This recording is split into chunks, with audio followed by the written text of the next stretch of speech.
الله أكبر الله أكبر. This is the story of the Muslims and the growth of the Islamic Association of the Finger Lakes in upstate New York. Early Muslims in the area consisted of two main groups. One was an immigrant group of professionals from around the world who were mostly physicians and engineers that arrived in the 1960s. And so in those early years, there was actually a Presbyterian church in Corning that very kindly opened its doors to my parents, our family, and the small group of families. I grew up on a street with no Muslim neighbors. I didn't have Muslim classmates in school. The other group was mostly local African Americans who had converted to Islam. We got together and we established a place for us to pray. We were given dawah to a lot of brothers. Now, the first place we found to pray at was a house on Benjamin Street, and this was in 73, I think, 1973. We established another place to pray where Elm Chevrolet is. There was a greenhouse, and it was an apartment on the third floor. We prayed there for a very long time until I left Elmira in 1977. As the Muslim community grew, the need for farmer place became more evident, where they can have a congregational prayer, frequent social gathering, and some sort of Islamic education for young children. This led to formal establishment of Islamic Association of Finger Lake in 1978. Thank God I was able to raise funds with the help of friends to purchase an old fire station building located at Main Street, Big Flats, New York in December 1981. The old firehouse building was renovated, whereas second floor was converted to a prayer area and the first floor was renovated into a social area with kitchen. We also used to have other functions like graduation ceremonies of children or their birthday celebrations, and we used to also enjoy the potluck dinners given by our members.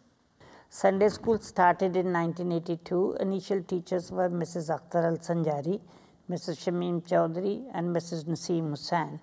We were blessed to have Dr. Sheikh Qadir and Dr. Muhammad Hussain as our Imam.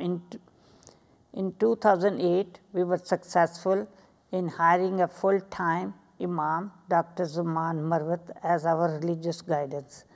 The land at Hickory Grove Road was purchased in March 2008, which will become the future home for IAFL.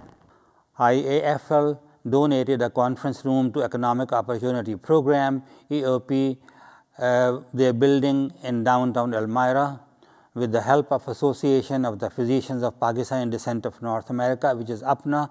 In 2005, we started a free clinic for medical screening and preventive medicine. Old firehouse converted mosques served the needs for a few decades, but aging building and the new generation of community demanded a new place of worship.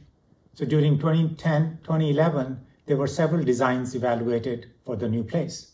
In 2012, formal fundraising began and a budget was set for about $1 million. In 2012, we were eventually very lucky and honored to have Imam Siraj Wahaj from Brooklyn, New York, to come for our first formal fundraiser.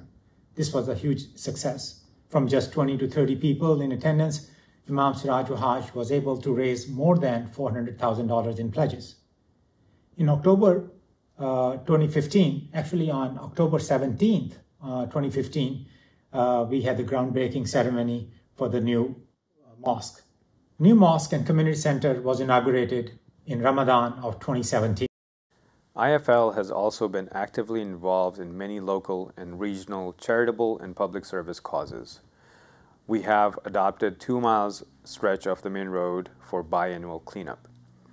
We have also participated in many local area food drives like Crop Walk and Can Construction in association with Food Bank of the Southern Tier. Many members have been participating in delivering gifts on early Christmas morning to needy families on behalf of the Arctic League. We have arranged coat drives for the needy. We have also donated and helped install a pollinator garden at the Tanglewood Nature Center. Let's hear about what this Muslim community believes in. The belief that there is no God but Allah and Muhammad is the messenger of Allah is essential to Islam.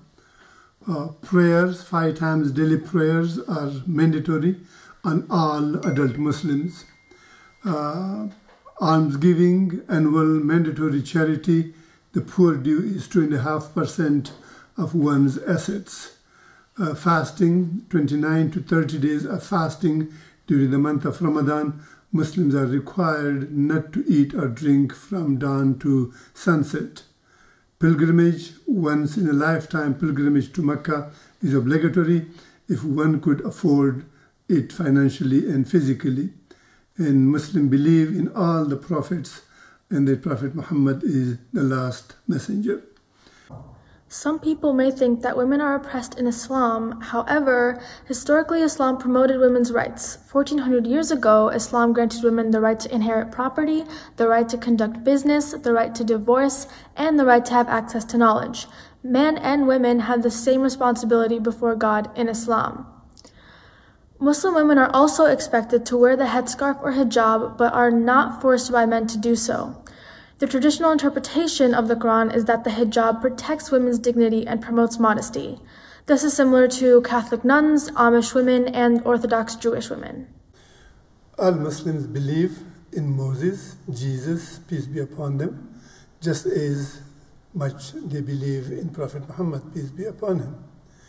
Muslims believe Mary was a virgin and that Jesus was born miraculously. Islam ascribes that Jesus was the promised Messiah and did perform miracles. Muslims also believe in Satan, Antichrist, the Judgment Day, heaven and hell. There is a growing commitment to an interfaith community in the Southern Finger Lakes. The Islamic Association of the Finger Lakes is proud to participate in that activity, and we look forward to be a valued contributing member of the greater Southern Finger Lakes community. Let's walk together.